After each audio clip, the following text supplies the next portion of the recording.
Regresamos el día 4 y el día 2, que sería su clase, pues todavía estamos en periodo de descanso. Y en esa semana se da la práctica número 7. Por lo tanto, tú no tendrías la práctica número 7. Entonces, vamos a revisar ahorita la práctica número 7 para que tengas completa tus prácticas.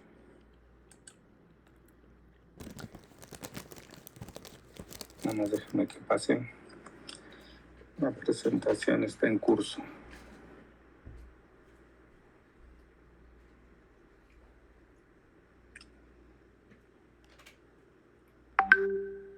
Nada más que cuando todo activo se hace más lento esto.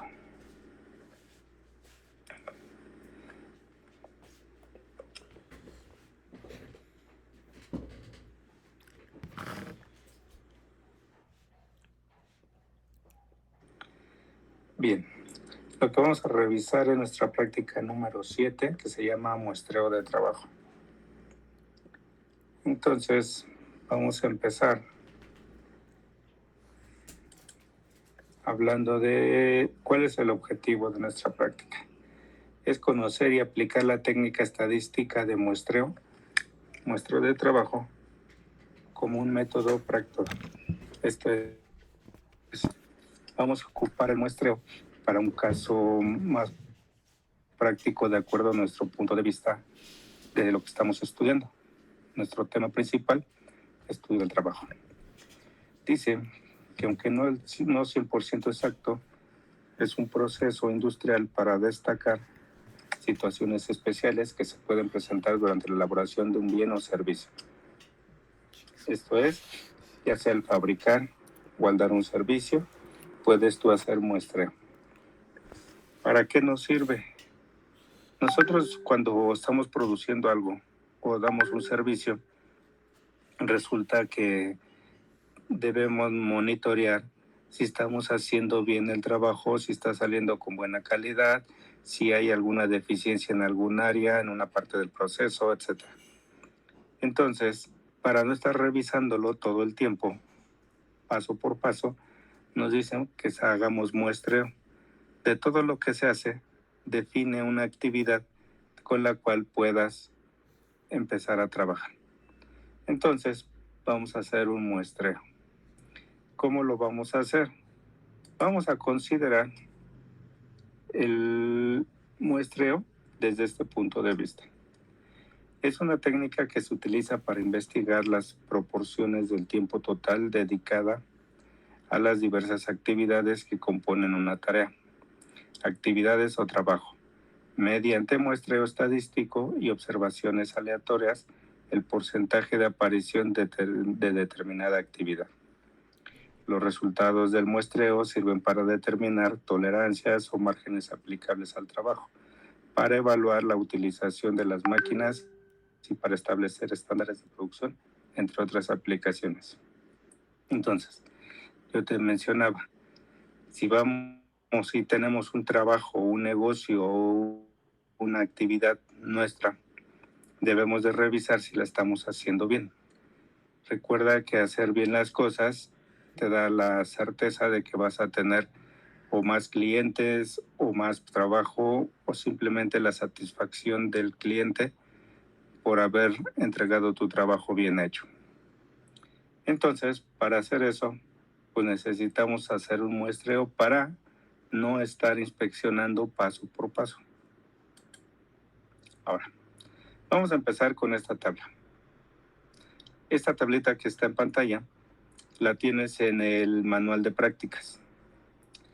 En esta tabla tratamos de entender que son equipos de trabajo. Esto es, son equipos integrantes de una secuencia. Imagínate una secuencia donde hay muchos alumnos de esos grupos muy grandes que se hicieron 12 equipos. 12 equipos de 4 personas. Bien, entonces, esto pertenece a un grupo de alumnos. Imagínate que son alumnos de UPIXA, de esos alumnos que no has visto más que en pantalla durante 3 años. Entonces, tenemos aquí un grupo de alumnos que están en un laboratorio y deben de hacer prácticas. En claro, son 8 prácticas del laboratorio. Entonces, cada columna, cada uno de los equipos, ¿sí?, representa una parte del todo. ¿Vale? Entonces, un grupo lo dividimos en 12 equipos, cada equipo entre 4 participantes. Dice, considérese que los números que están en la parte superior de la diagonal son actividades, mientras los números debajo de la diagonal son las veces que se encontraron trabajando los alumnos. ¿Qué quiere decir? Vamos a pensar que estos alumnos son especiales porque todos están becados. Entonces, al estar becados, imagínate que la persona que da la beca o la empresa que da la beca preguntó a la escuela, ¿cuántos de estos alumnos realmente aprovechan la beca? Si nosotros nos ponemos a revisar a ver en qué te gastaste la beca, pues estaría difícil, ¿no? Como para qué quiero saber en qué te la gastaste. Sin embargo, necesitamos saber de esa beca cuánto se aprovechó y vamos a revisarlo con respecto a su presencia y las actividades que hacía mientras estaba estudiando. Se lo te pensión de tu cámara. Entonces, vamos a partir de esta tabla para analizar lo que viene. Dice, vamos a determinar el costo de las horas ociosas, exclusivamente de las actividades que hacía en la clase. Si de fuera de la clase hacía o no hacía, eso no vamos a poder comprobarlo. Pero estando dentro de la escuela, sí se podía hacer algo. Entonces, dice, para el siguiente muestreo de trabajo, se ha de considerar un grupo de alumnos que asisten a una clase de laboratorio, de donde forman equipos de 4 personas. Realizan 8 prácticas durante el curso y los asiste un supervisor en cada práctica, el cual revisa los momentos donde se encuentran inactivos durante la clase. Este hace en cada práctica 9 rondines, realizando 36 observaciones. ¿De dónde salen las 36 observaciones? Son los 9 rondines, las 9 vueltas que da el supervisor a los 4 integrantes del equipo. Son 36 observaciones por los 9 rondines que da. Y esto es por práctica y en cada equipo, señalando cuántas veces los encontró haciendo nada. Y haciendo nada es porque así como se oye, no estaban haciendo nada. Estaban recargados, estaban platicando, estaban sin actividad alguna con respecto a la práctica. Bien, para este ejercicio vamos a considerar un salario de 16 pesos por 8 horas, solo para el ejemplo. Sí, ya sabemos que ya ganas mucho dinero, ¿no? Los que trabajan ya ganan mucho dinero por el salario mínimo. Entonces, esto es un ejemplo nada más de 16 pesos. Ahora, para que no lo oigas feo, en vez de pesos, ponle dólares y ya, se oye menos peor. Aquí la idea es de que son 16 pesos por 8 horas de trabajo. ¿Qué vamos a hacer? Mira, de la tabla anterior, ahorita te voy a decir a ti qué equipos te tocan. ¿Sale? Entonces, de estos equipos, cada columna es un equipo. Yo te voy a dar 2. Y de esos 2 vas a hacer el ejercicio. Pero la información, dice aquí abajo de la tabla, los números que están por encima de la diagonal son inactividades. Los números que están debajo son actividades. Si tú sumas los 2 números de cada celda, resulta que te da 36, que son las observaciones que hizo el supervisor. Bueno, entonces, en esta tablita dice que hiciste 8 prácticas. Prácticas de la 1 hasta la 8 y después el total. Entonces, vas a registrar las inactividades de acuerdo al equipo que te toque. En este caso, las inactividades del equipo que se toma, dice que son para la práctica 1, 7 inactividades, para la práctica 2 son 6, para la práctica 3, 9, práctica 4, 11, práctica 5, 10, práctica 6, 6, práctica 7, 5 y práctica 8, 9. Bueno, si sumamos las inactividades, tenemos 63 inactividades en total de ese equipo durante las 8 prácticas. Entonces, vamos a considerar una submuestra de 36, que son las 36 observaciones en cada práctica.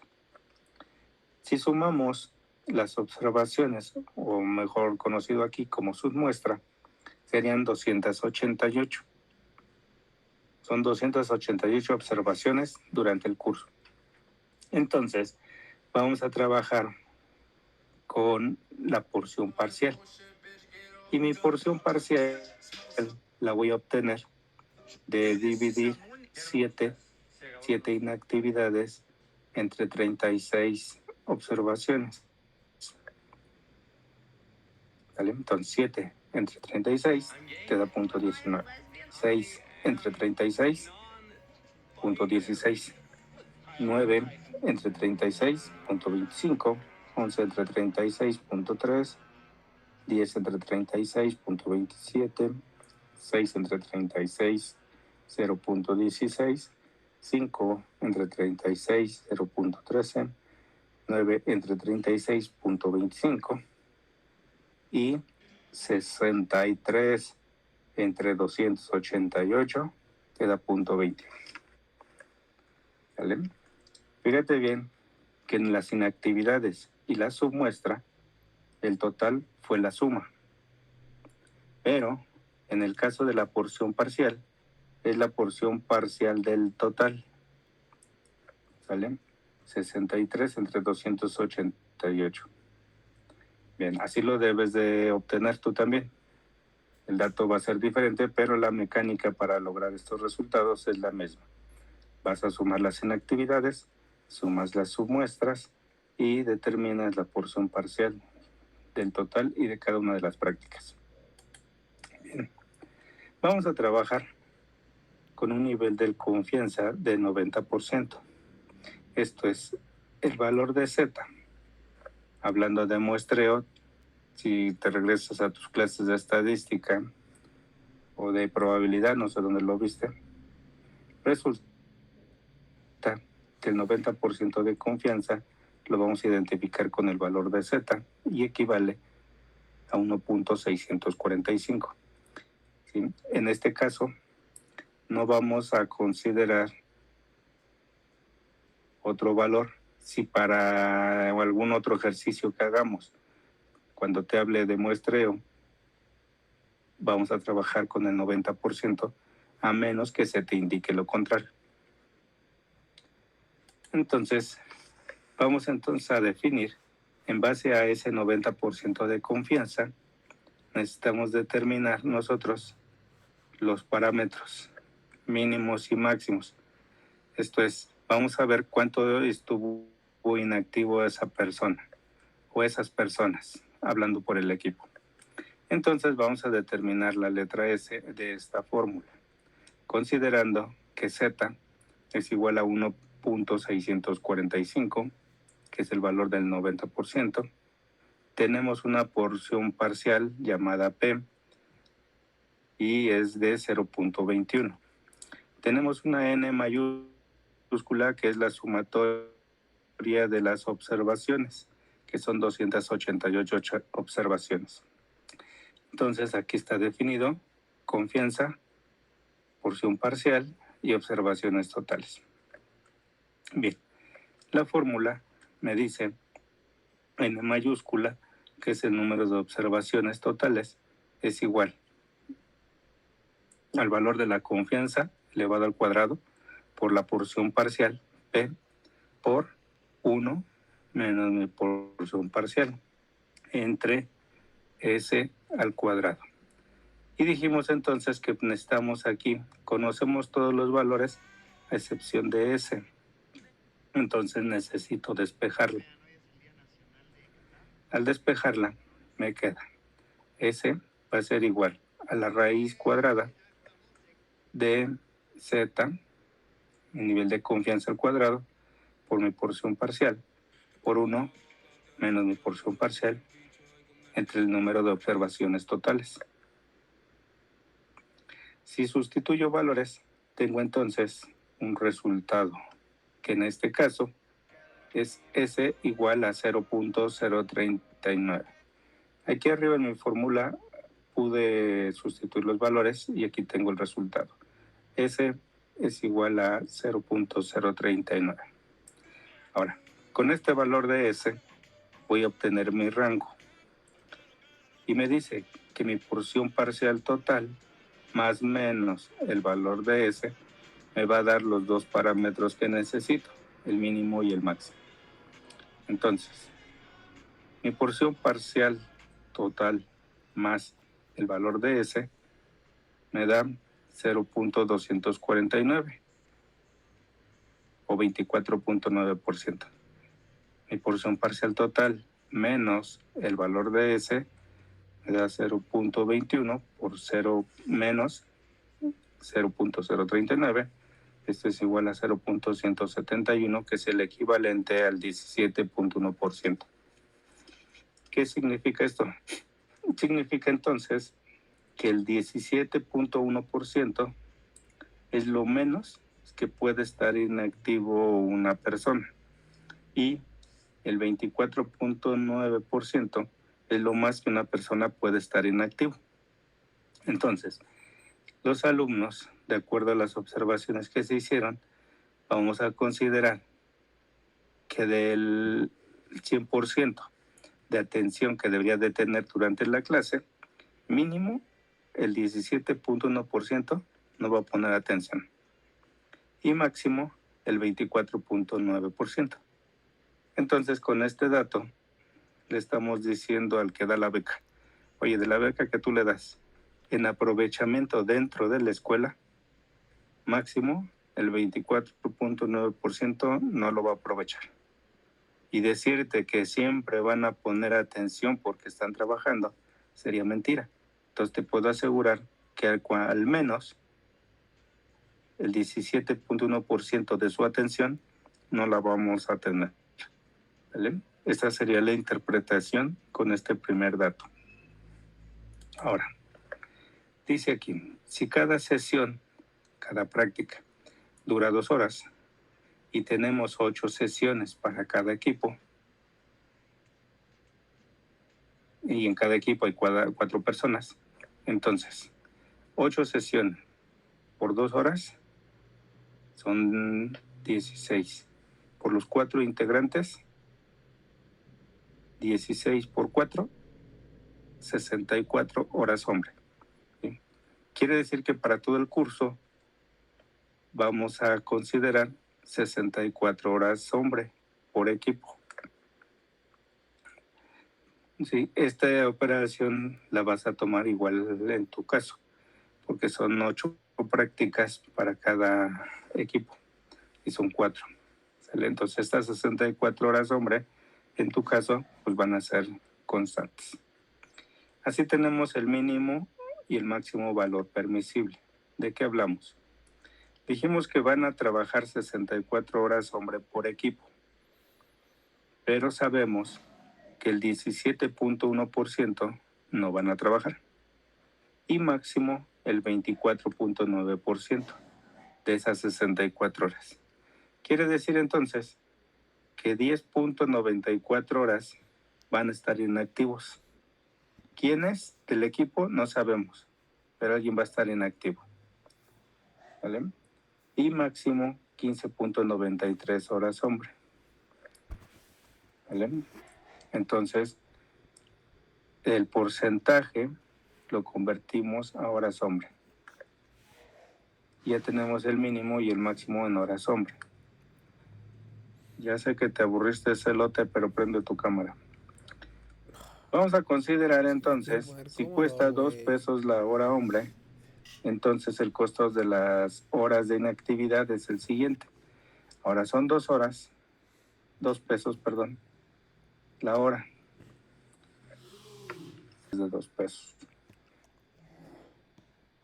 Ahora bien, tenemos el mínimo, 10.94 horas hombre por 2, sería 21.88. 15.93 horas hombre por 2, sería 31.86. Estamos hablando ahora ya de dinero. Como puedes observar, de tener unos datos de inactividad, pasamos a cambiarlo a dinero. Primero lo pasamos por horas hombre. Entonces, ahora podemos definir que hay un mínimo de dinero que no se va a aprovechar de esa beca y máximo lo que se puede desaprovechar.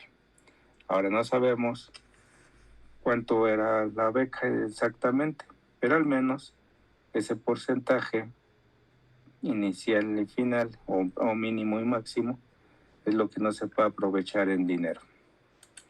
Entonces, para poder nosotros determinar dónde estuvo la falla, nosotros vamos a auxiliarnos de una gráfica de control. ¿Sí? Si has escuchado los límites de control. Y vamos a verlos sobre esta gráfica. Y nos dice que los límites de control, esta es la fórmula, límites de control es igual a la porción parcial total más menos 3 por la raíz cuadrada. No es raíz cúbica, es 3 por la raíz cuadrada de mi porción parcial por 1 menos mi porción parcial entre n minúscula, y n minúscula es la submuestra, las observaciones por práctica. Vamos a hacer este análisis de los límites de control por práctica.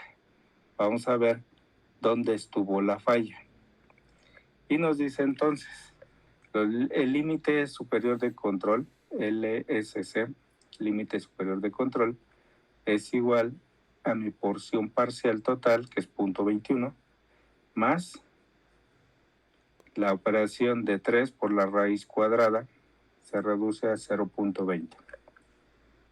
Hay que sustituir los valores, pero el resultado es 0.20. Entonces el límite superior de control es 0.41. LIC, límite inferior de control, es igual a 0.21, mi porción parcial total, menos, ¿sí?, menos el valor de 3 por la raíz cuadrada, 0.20. Entonces tengo 0.01.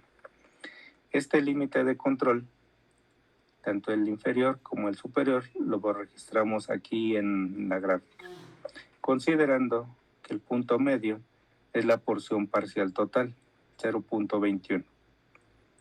0.21 es la línea del medio. Y estamos considerando todas las observaciones por cada práctica. Quiere decir que la porción parcial de cada práctica y la total están aquí entre los dos parámetros, entre el límite superior de control y entre el límite inferior, que está aquí debajo de X. Sería una X negativa si tú quieres, pero aquí nos daría. Aquí está muy abajo, ¿no? Se bajó mucho. Se movió la presentación, vamos. En el caso tuyo, van a salirte un límite inferior, tal vez negativo. Lo registras abajo, ¿sale? No hay problema.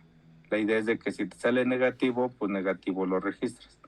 Aquí la idea es la gráfica sobrante, la que queda de como resultado, en donde nos dice la práctica 1 tiene 0.19 de porción parcial, la práctica 2.16, la práctica 3.25, práctica 4.3, práctica 5.27, práctica 6.16, práctica 7.13 y práctica 8.25. Si nosotros vemos la práctica ya terminada, y así como la vemos en pantalla, debemos de interpretarla de la mejor manera. ¿Para qué sirve la gráfica de control? Nos dicen que lo primero que debemos de atacar para mejorar la producción son los picos más altos y los picos más bajos. Entonces, si nosotros vemos aquí, la práctica 4 es la que tiene mayor inactividad y la práctica 7 es la que tiene menos inactividad. Este tipo de gráfica, si la interpretamos como venimos hablando del ejercicio, sería cómo le doy actividades a la práctica 4 para que participen más los alumnos. ¿Qué puedo hacer para que la práctica 7 sea menos laboriosa y los alumnos puedan participar igual, pero también que puedan descansar mientras hacen su práctica? Entonces, este gráfico de control me va a permitir ir quitando los picos más altos y picos más bajos. Ahora, nunca te va a quedar lineal. Si tú haces lineal las cosas es porque a lo mejor un robot las está haciendo. ¿Vale? Entonces, alguien que no se le puede cambiar muchas cosas porque la velocidad de un robot, pues tú se la das, le das los pasos y lo puedes mantener trabajando 24 horas al día y nunca va a pasar nada. Entonces, en este caso, como no trabajamos con robot, trabajamos con alumnos, entonces podemos disminuir esos picos más altos y esos picos más bajos porque vas a replantear el programa de cada actividad. ¿Sale? Entonces, esto sería tu análisis. Tu práctica 7 sería terminar con esta gráfica y previo a ello tendrías que hacer el desarrollo de la práctica como te la mencioné. ¿Vale? Bien. Habiendo dicho esto, vamos a considerar los siguientes datos. Vas a trabajar con una eficiencia del 90%. ¿Sí? Vamos a considerar una beca mensual de 2,196 pesos. ¿De cuánto es la hora de trabajo? A ver si alguien tiene su calculadora a la mano. Vamos a ver de cuánto es la hora de trabajo. ¿Sí? A ver, entonces, si mensualmente ganas 2,196 de una beca, ¿cuánto ganarías en 4 semanas?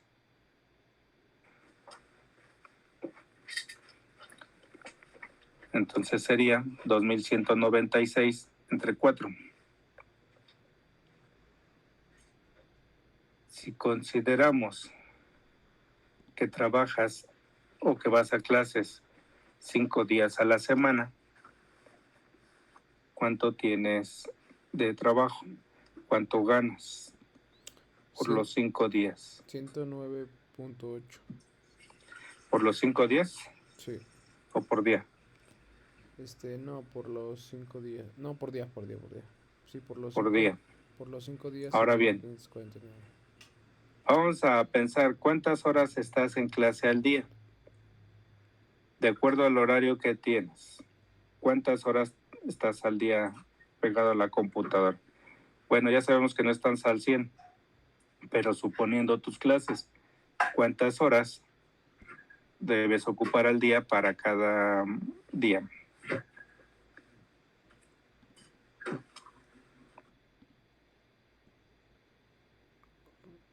¿Cómo dijo? 8.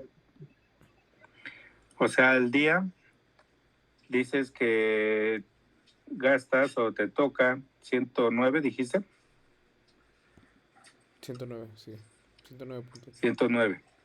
¿Cuántas horas estás en clase? ¿Cuántas clases tienes al día en promedio? 3 horas de clase o 6 horas o 5 horas, 8 horas. ¿Cuántas horas estás en clase o deberías estar en clase? Pues en promedio 6 horas al día. Bien. Entonces, esos 109 pesos diarios, divídelo entre esas 6 horas.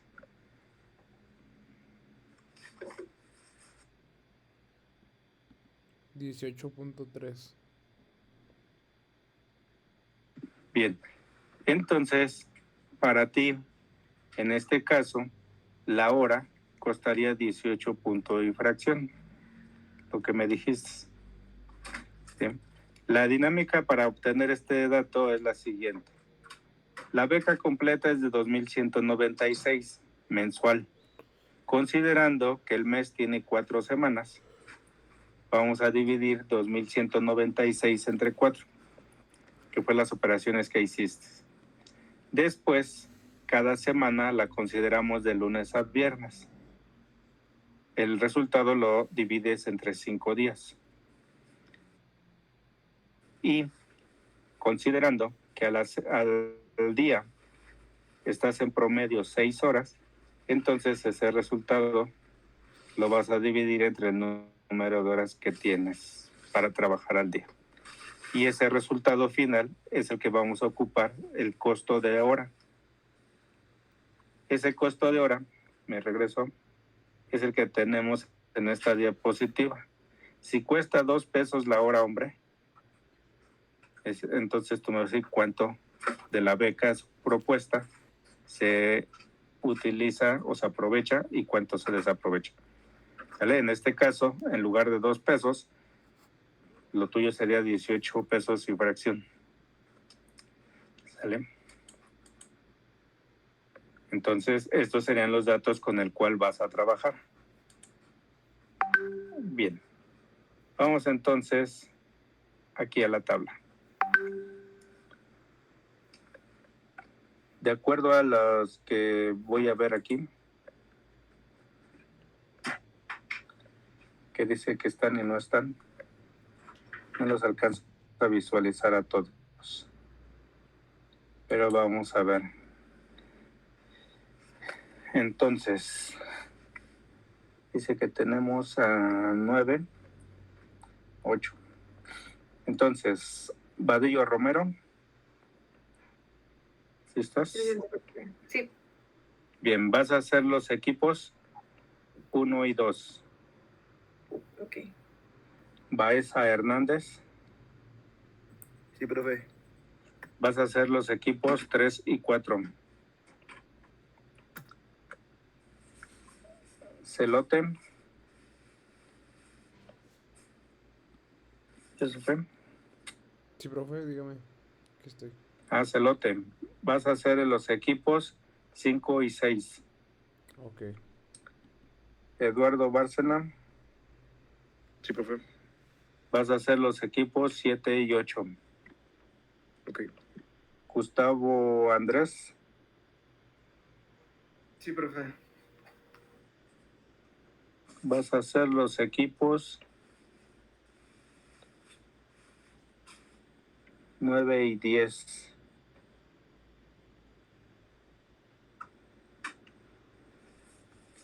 Y nos queda Ibarra Orozco. ¿Sí está todo bien? Sí, profe. Bien, vas a hacer los equipos 11 y 12. José Omar, todavía anda por aquí. Bien, vas a hacer los equipos 2 y 4. Ok. ¿A qué me refiero con que les tocan esos equipos? Falta Víctor Arturo, ya le di al Víctor Arturo. No, profe, todavía no. Bien, entonces tú haces los equipos 5 y 7. Sí, profe, gracias. Bien. Lo que va a hacer cada uno es repetir el procedimiento que te acabo de mostrar. Lo vas a repetir con cada equipo. Dependiendo del equipo. Por ejemplo, te tocó el equipo 3. Recuerda que los números que están por encima de la diagonal son las inactividades. Entonces, vas a tomar como inactividad, de acuerdo a la práctica, de abajo hacia arriba, 11, 4, 5, 5, 8, 7, 6, 6. Esas son las inactividades.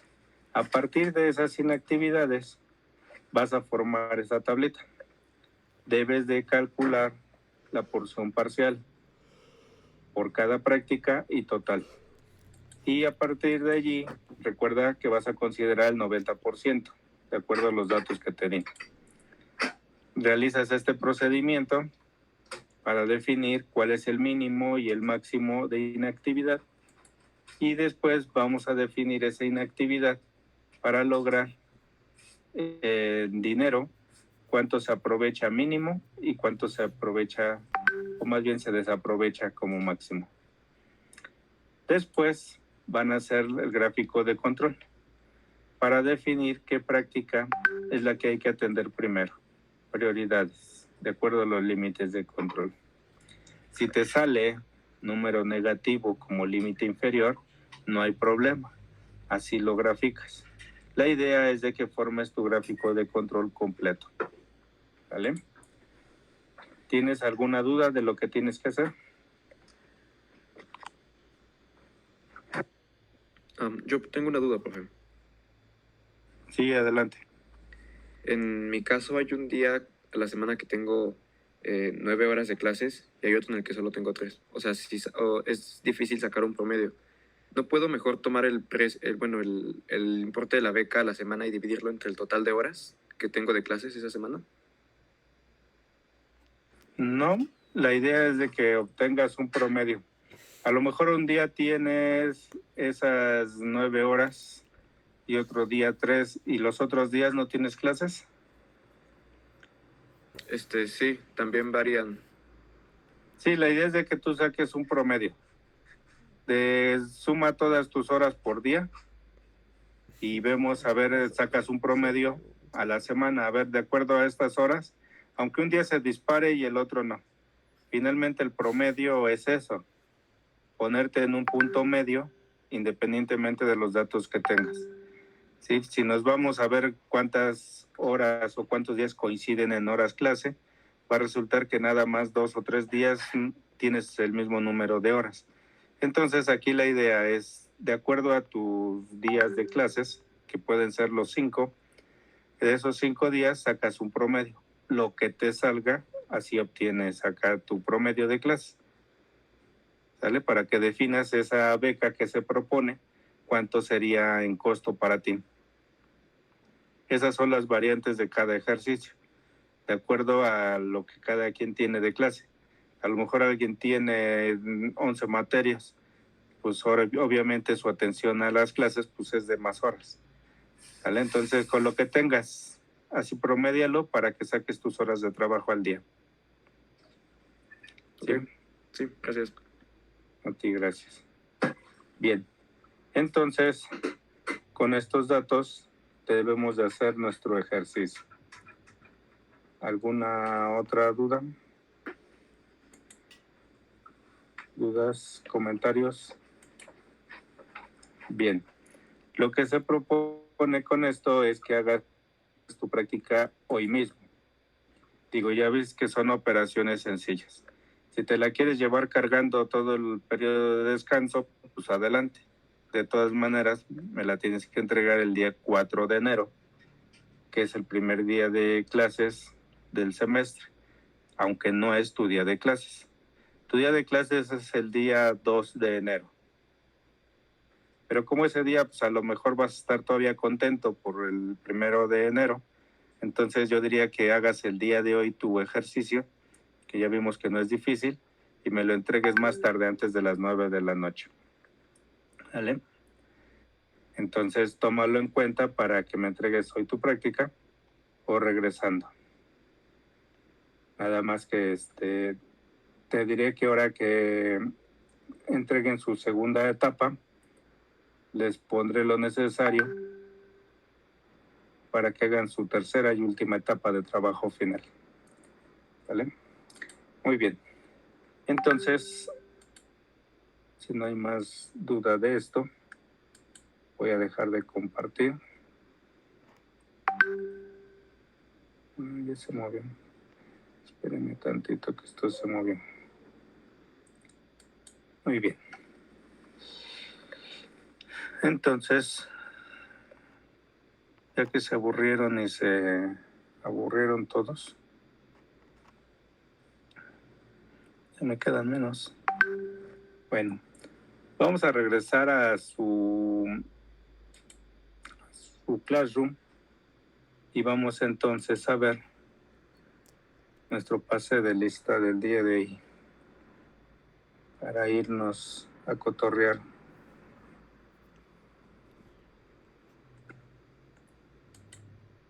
A cotorrear.